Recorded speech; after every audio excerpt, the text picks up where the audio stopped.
نحمدہ ونصلی علی رسولہ الکریم اما بعد فاعوذ باللہ من الشیطان الرجیم بسم اللہ الرحمن الرحیم۔ سیرت النبی صلی اللہ علیہ وسلم کے حوالہ سے آج کی نشست میں جن واقعات کا ذکر ہوگا وہ جنگ بدر کے قریب کے واقعات ہیں۔ اسلام میں جو سب سے پہلی باقاعدہ جنگ ہوئی وہ جنگ بدر ہے، تو اس سے پہلے کے متصل واقعات ہیں۔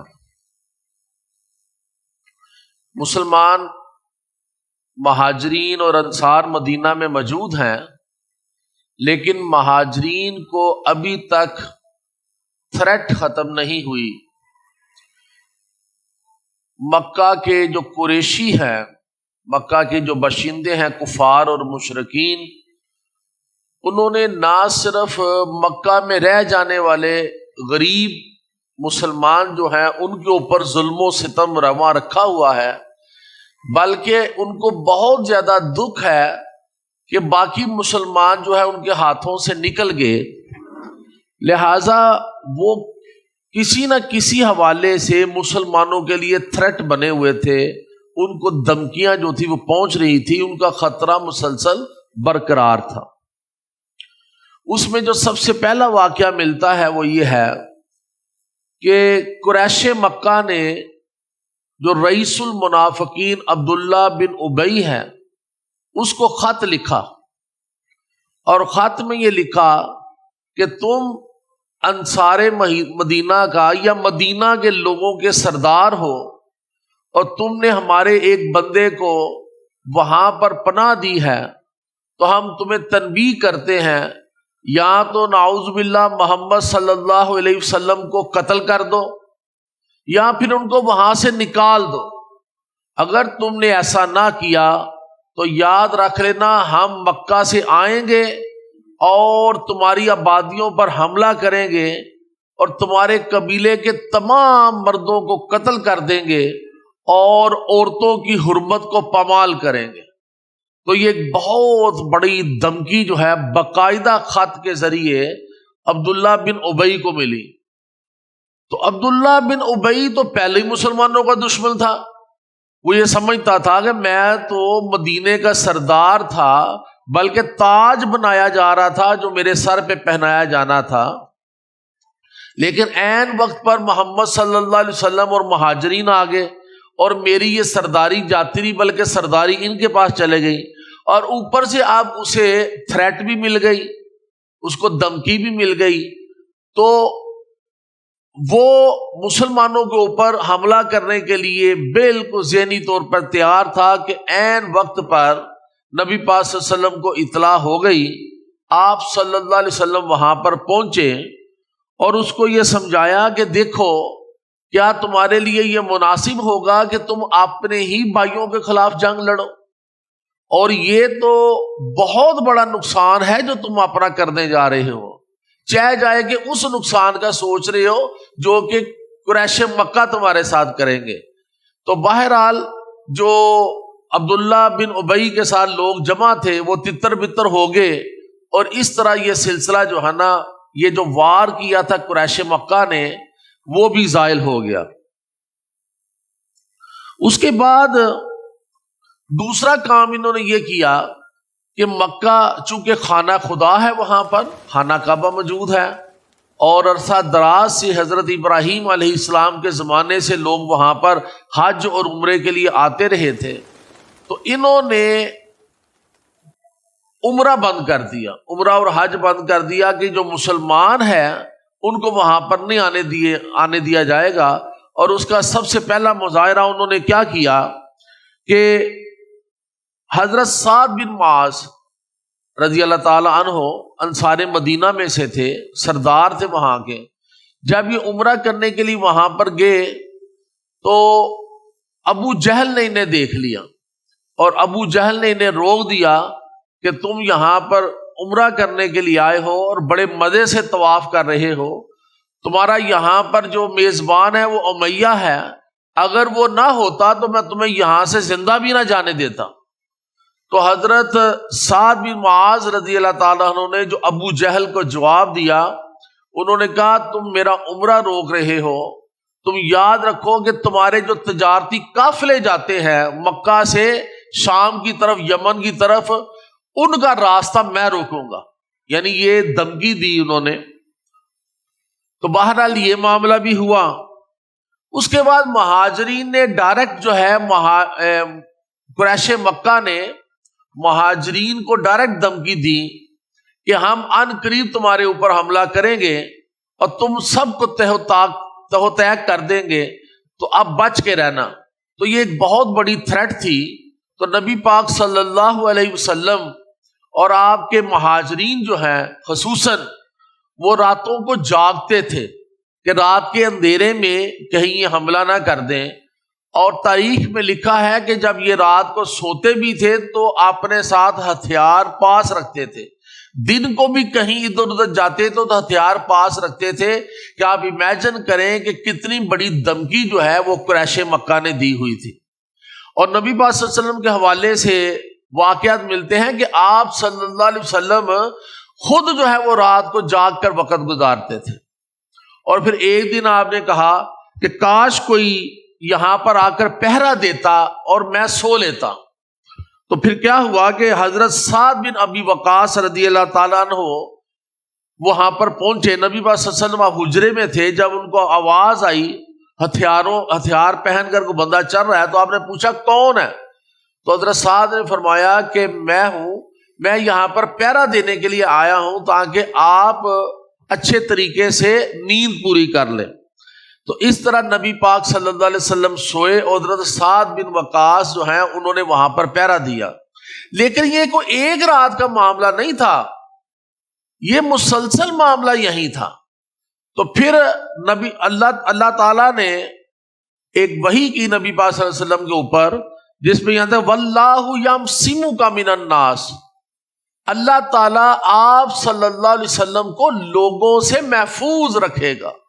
بس یہ اللہ تعالیٰ کا وعدہ ہوا، اور نبی پاک صلی اللہ علیہ وسلم نے اسی وقت صحابہ کو بتا دیا کہ اب میری حفاظت کرنے کی ضرورت نہیں ہے، کیونکہ اللہ نے وعدہ فرما لیا ہے واللہ یعصمک من الناس، کہ اللہ آپ کو تمام لوگوں سے محفوظ رکھے گا۔ پھر چونکہ قریش مکہ کی ریشہ دوانیاں ختم نہیں ہو رہی تھی، اس لیے اللہ تعالیٰ نے مسلمانوں کو جنگ کی اجازت دے دی۔ مکہ کا جو دور تھا اس میں حکم کیا تھا؟ کفو ایدیکم، اپنے ہاتھ باندھے رکھو، یعنی تمہارے اوپر جو بھی ظلم و ستم ہوگا تم لوگوں نے آگے سے اس کا جواب نہیں دینا، بلکہ اپنے ہاتھ باندھے رکھنے ہیں۔ یہ ایک اصول ہے کہ اب نئی جو ہے نا وہ تبلیغ شروع ہوئی ہے، ابھی چند ایک ہی مسلمان ہوئے ہیں، اگر ان کے اوپر کوئی ظلم و ستم ہوتا ہے یا آگے سے جواب دیتے ہیں تو یقیناً اتنی باری اکثریت کے سامنے جان سے ہاتھ دھو بیٹھیں گے۔ تو یہ والا جو قافلہ ہے یہ آگے روانہ ہی نہیں ہو سکے گا۔ اس لیے مکہ کی حد تک جو آپ کو کہا گیا تھا صحابہ کو کفو ایدیکم، اپنے ہاتھ باندھے رکھنا، ظلم و ستم کو برداشت کرنا، لیکن اب مدینہ میں آ کر اللہ تعالیٰ نے مسلمانوں کو جنگ کی اجازت دے دی۔ جب جنگ کی اجازت ہوئی تو پھر بہت سارے غزوات اور سرایہ ہوئے۔ یہ غزوہ اور سریہ میں جو فرق ہے وہ یاد رکھ لیجئے۔ غزوہ وہ والی مہم ہے چاہے اس میں جنگ ہوئی یا نہ ہوئی، لیکن وہ والی مہم ہوتی ہے جس میں نبی پاک صلی اللہ علیہ وسلم بذات خود جو ہے وہ شریک ہوتے ہیں، اور سریہ جو ہے وہ اس کو کہتے ہیں کہ جس میں نبی پاک صلی اللہ علیہ وسلم نے شرکت نہیں کی تاہم صحابہ جو ہے اس مہم پر گئے ہیں۔ تو یہ جنگ بدر سے پہلے، باقاعدہ جنگ سے پہلے بہت سارے غزوات اور سرایہ ہوئے کہ جس میں صحابہ کرام نے نبی پاک صلی اللہ علیہ وسلم نے شرکت کی۔ اس میں چند ایک جو مشہور ہیں اس کا تذکرہ یہاں پر کر دیتے ہیں تاکہ اس کے بعد ہم جنگ بدر کے معاملات پر پہنچے۔ تو سب سے پہلے جو سریہ سیف البحر ہوا تھا، سریہ سیف البحر، اس میں نبی پاک صلی اللہ علیہ وسلم نے حضرت حمزہ جو آپ کے چچا تھے، حضرت حمزہ رضی اللہ تعالیٰ عنہ کو 30 مہاجرین کے ساتھ بھیجا، 30 مہاجرین کے ساتھ کہ جائیں اور یہ جو قافلہ تجارت کے حوالے سے مکہ سے شام یا یمن یا پھر واپس شام یا یمن سے مکہ واپس آتا ہے، ان کا راستہ روکیے۔ تو اس قافلے میں ابو جہل تھا، راستے میں آمنا سامنا ہو گیا اور ایک دوسرے کے سامنے انہوں نے ہتھیار نکال لیے۔ عین اس سے پہلے کہ ان کی آپس میں جنگ ہوتی تو ایک مجدی بن عمرو تھے جو کہ دونوں کے یعنی قریش مکہ کے بھی اور مسلمانوں کے بھی کامن فرینڈ تھے، تو انہوں نے ان کے درمیان میں صلح کرا دی، لہذا بغیر جنگ کے ہی وہ قافلہ وہاں سے نکل گیا۔ پھر دوسرا سریہ رابغ ہوا جس میں حضرت عبیدہ بن حارث بن عبد المطلب رضی اللہ تعالیٰ عنہ، حضرت عبیدہ جو تھے وہ ان کو بھیجا گیا اور ان کے ساتھ 60 مہاجرین یعنی 60 سوار بھیجے گئے۔ تو یہاں پر تو باقاعدہ مقابلہ ہوا، ابو سفیان اس قافلے کو لے کے جا رہا تھا تو تیروں کا مقابلہ ہوا، تاہم کوئی جانی نقصان نہ ہوا۔ اس کے بعد سریہ خرار ہوا، یہ حضرت سعد بن ابی وقاص رضی اللہ تعالیٰ عنہ کو 20 سوار دے کر بھیجا گیا۔ تو اس میں بھی کوئی آمنا سامنا نہ ہوا، ہوتا یہ تھا کہ یہاں تو قافلہ وہاں سے نکل چکا ہوتا تھا، یہاں کو وہ دوسرا راستہ اختیار کرتا تھا، یعنی ابھی تک باقاعدہ درمیان میں اگر کوئی آمنا سامنا ہو بھی گیا تو کچھ جانی نقصان نہ ہوا۔ اس کے بعد نبی پاک صلی اللہ علیہ وسلم خود غزوہ ابوا یعنی ابوا کے مقام تک پہنچے 70 مہاجرین کو یعنی صحابہ کو اپنے ساتھ لے کر، اور یہ ابوا وہی مقام ہے جہاں پر نبی پاک صلی اللہ علیہ وسلم کی والدہ محترمہ حضرت آمنہ کی قبر ہے۔ یہ واقعہ مکی دور کا تھا جب بتایا گیا تھا کہ نبی پاک صلی اللہ علیہ وسلم جب اپنے ننیال سے واپس مکہ جا رہے تھے اپنی والدہ کے ساتھ تو راستے میں ان کی جو ہے نا وہ فوتگی ہوگی اور وہیں پر ان کو دفنایا گیا۔ یہ وہی مقام ہے ابوا۔ تو یہاں پر آپ صلی اللہ علیہ وسلم پہنچے، کسی کے ساتھ مڈ بیٹ تو نہ ہو سکی، قافلہ پہلے ہی وہاں سے نکل چکا ہوا تھا، تاہم اب جتنے بھی یہ غزوات اور سرایہ ہو رہے تھے ان میں کیا تھا کہ جتنے بھی قبائل اور بدو لوگ جو تھے مدینے اور مکہ کی آبادیوں کے باہر راستوں میں ان کی آبادیاں تھیں، مقیم تھے، ان کے ساتھ جو ہے وہ معاہدے ہو رہے تھے، اور معاہدے کچھ اس قسم کے تھے کہ جب آپ کے اوپر کوئی جنگ ہوگی تو ہم آپ کا ساتھ دیں گے، اور مسلمانوں کے اوپر اگر کوئی جنگ ہوتی ہے آپ نے ان کا ساتھ دینا ہے۔ یہ ڈفرنٹ قسم کے معاہدے ہو رہے تھے۔ تو نبی پاک صلی اللہ علیہ وسلم نے یہاں پر اس قبیلے سے معاہدہ کیا۔ پھر غزوہ بوات ہوا جس میں نبی پاک صلی اللہ علیہ وسلم 200 صحابہ کو لے کر نکلے، اور ایک قافلہ تھا جس میں 2500 اونٹ تھے جن کے اوپر یہ سامان تجارت لدا ہوا تھا، تاہم یہاں پر بھی آمنا سامنا نہ ہوا، چند دن پہلے ہی وہ قافلہ اس راستے سے آگے نکل چکا تھا۔ پھر غزوہ صفوان ہوا۔ جب میں غزوہ کہتا ہوں تو یاد رکھ لیں اس میں نبی پاک صلی اللہ علیہ وسلم بذات خود تشریف لے کر گئے تھے۔ اس میں 70 صحابہ جو تھے وہ ساتھ گئے۔ وہ غزوہ صفوان ہوا کیوں؟ وہ اس طرح ہوا کہ قریش مکہ کے کچھ لوگوں نے باقاعدہ جو ہے وہ مدینے کی طرف آئے، اور وہاں پر جو مدینے کے باہر چراگاہ تھی وہاں سے مویشی جو ہے نا ان کو چرا کر لے گئے۔ تو نبی پاک صلی اللہ علیہ وسلم کو جب معلوم ہوا تو آپ 70 صحابہ لے کر ان کا پیچھا کیا، لیکن یہ ہے کہ وہ آگے نکل چکے ہوئے تھے، آمنا سامنا تو نہ ہوا۔ پھر اس کے بعد غزوہ ذی العشیرہ ہوا، اس میں 200 صحابہ گئے نبی پاک صلی اللہ علیہ وسلم کے ساتھ، 200 صحابہ، اور یہ وہی قافلہ تھا جو ابو سفیان لے کر شام کی طرف جا رہے تھے، تاہم یہ ان کو مل نہ سکے، یہ چند دن پہلے ہی اس راستے سے گزر گئے تھے، اور یہ سیم وہی قافلہ تھا جب اس نے شام سے واپس آنا تھا اور اس کا راستہ روکا گیا، جس کی بنیاد پر پھر جنگ بدر ہوئی۔ تو ابھی یہ مکہ سے شام کی طرف روانہ ہو گیا۔ اس کے بعد ایک بڑا اہم جو ہے وہ سریہ نخلا ہوا، جس میں نبی پاک صلی اللہ علیہ وسلم نے تو شرکت نہ کی، حضرت عبداللہ بن جحش رضی اللہ تعالیٰ عنہ کو علم دے کر بھیجا گیا۔ ان کے ساتھ تقریباً 12 صحابہ تھے جو ان کے ساتھ گئے، اور یہ رجب کا مہینہ تھا۔ انہوں نے قافلے کو رستے میں پکڑ لیا، آمنا سامنا ہو گیا۔ اب تذبذب یہ تھا کہ آج رجب کی آخری تاریخ ہے اور یہ حرام مہینہ ہے، یعنی اس میں جنگ حرام ہوتی ہے، یعنی اس میں جنگ، یہ 4 مہینے جو بڑے مقدس ہے، جس میں اہل عرب جو ہے وہ جنگ نہیں کیا کرتے تھے۔ اگر جنگ جاری بھی ہوتی تھی تو ان مہینوں میں ختم ہو جاتی تھی۔ یہ تذبذب کا عالم تھا، لیکن انہوں نے کہا کہ اگر ایک رات بھی اور گزر گئی تو یہ جو ہے نا یہ نکل جائیں گے ہاتھ سے۔ لہذا انہوں نے 12 صحابہ جو گئے ہوئے تھے، انہوں نے تیر مارا اور ایک شخص جو ہے وہاں پر وہ جان سے گیا، باقی 2 کو انہوں نے گرفتار کر لیا، اور باقی سارے لوگ جو تھے قریش مکہ والے وہ بھاگ گئے۔ تو آپ حضرت عبداللہ بن جحش رضی اللہ تعالیٰ عنہ وہ سامان جو ہے وہ سارا ساتھ لے کر آئے، اور ساتھ 2 قیدی لے کر آئے۔ جب مدینہ پہنچے تو نبی پاک صلی اللہ علیہ وسلم نے اس کو پسند نہ فرمایا، کہا کہ میں نے تو آپ لوگوں کو صرف خبر لینے کے لیے بھیجا تھا، جنگ کا تو میں نے نہیں کہا تھا، اور پھر یہ مقدس مہینہ تھا، اس میں آپ لوگوں نے یہ کام کیا۔ لہذا عبداللہ بن جحش کو اور باقی جو مہاجرین ساتھ گئے تھے ان کو باقی صحابہ نے برا بلا کہا، تو وہ سارے کے سارے بڑے پریشان تھے۔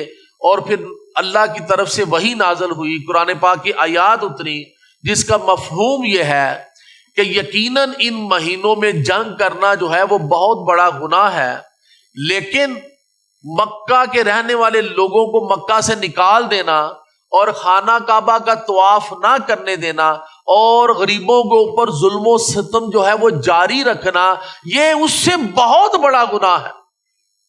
یعنی یہ آیت اتر گئی تو اس پر نبی پاک صلی اللہ علیہ وسلم نے یہ سمجھ لیا کہ یعنی اللہ تعالیٰ نے اس کی تائید کر دی ہے، لہذا وہ مال غنیمت جو آتا تھا اس میں اللہ کی طرف سے ایک چیز طے شدہ تھی کہ جتنا مال غنیمت آئے گا اس کا 5واں حصہ جو ہے وہ نبی پاک صلی اللہ علیہ وسلم کو دیا جائے گا، اور باقی حصے جو ہے نا وہ جو باقی سوار باقی فوجی گئے ہوں گے ان میں بانٹا جائے گا۔ یہ مال غنیمت کا اصول تھا۔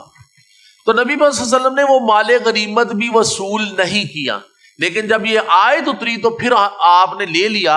اور آپ کو پتا ہونا چاہیے کہ نبی پاک صلی اللہ علیہ وسلم کے پاس جو اتنا زیادہ مال غنیمت آتا تھا اس میں وہ مسلمانوں کی مدد کیا کرتے تھے، جتنے غریب مسلمان ہوتے تھے ان کی فلاح و بہبود کے حوالے سے وہ سارا مال جو ہے وہ صدقہ کر دیا جاتا تھا۔ تو یہ اس واقعے نے جس میں 2 کفار جو ہیں وہ گرفتار ہوئے اور ایک کافر جو ہے وہ جان سے گیا، یہ اس نے جو ہے نا وہ نفرت کا جذبہ جو ہے نا اس کو اور ابھارا، اور طیش بہت زیادہ آیا قریش مکہ کو۔ لہذا اب جو ہے نا وہ سریعتاً جو ہے وہ جنگ کے لیے تیار ہوئے، اور یہی واقعہ جو ہے وہ پھر وہ پیش خیمہ بنا جنگ بدر کا۔ انشاءاللہ العزیز ہماری اگلی نشست اسلام کی پہلی جنگ، باقاعدہ جنگ بدر کے حوالے سے ہوگی۔ وما علینا الا البلاغ۔ قریش مکہ نے مدینہ میں کس شخص کو خط لکھا اور کہا کہ محمد صلی اللہ علیہ وسلم کو قتل کر دو؟ رئیس عبداللہ ابن ابی۔ عبداللہ ابن ابی رئیس المنافقین، منافقوں کا سردار۔ جواب درست ہے، بھی تالیاں بجاؤ بچی کے لیے۔ ابو جہل نے کس شخصیت کو خانہ کعبہ کا طواف کرنے سے روک دیا؟ حضرت سعد بن معاذ۔ حضرت سعد بن وقاص رضی اللہ تعالیٰ عنہ۔ حضرت سعد بن وقاص نے ابو جہل کو اس کا پھر کیا جواب دیا؟ انہوں نے کہا کہ تم مجھے طواف کرنے سے روک رہے ہو تو میں تمہارا قافلہ روک دوں گا۔ بالکل جواب درست ہے بھائی۔ غزوہ کس جنگ کو کہتے ہیں؟ جی جس میں آپ صلی اللہ علیہ وسلم نے شرکت فرمائی ہو۔ جس میں آپ صلی اللہ علیہ وسلم نے خود شرکت کی۔ جواب درست ہے بھائی۔ سب سے پہلے کون سا سریہ ہوا؟ سریہ سیف البحر۔ سریہ سیف البحر، بالکل ٹھیک ہے جی۔ نبی پاک صلی اللہ علیہ وسلم نے حضرت حمزہ رضی اللہ تعالیٰ عنہ کے ساتھ کتنے مہاجرین کو سریہ پر بھیجا؟ 30 صحابہ کو۔ جواب درست ہے بھائی۔ غزوہ ابوا میں کتنے صحابہ نے نبی پاک صلی اللہ علیہ وسلم کے ساتھ شرکت کی؟ 70۔ ویری گڈ بھائی۔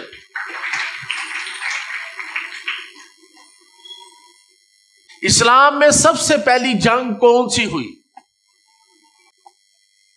غزوہ بدر۔ غزوہ بدر۔ جواب درست ہے بھائی۔ چلیے جی، بہت شکریہ جی۔ وما علینا الا البلاغ المبین۔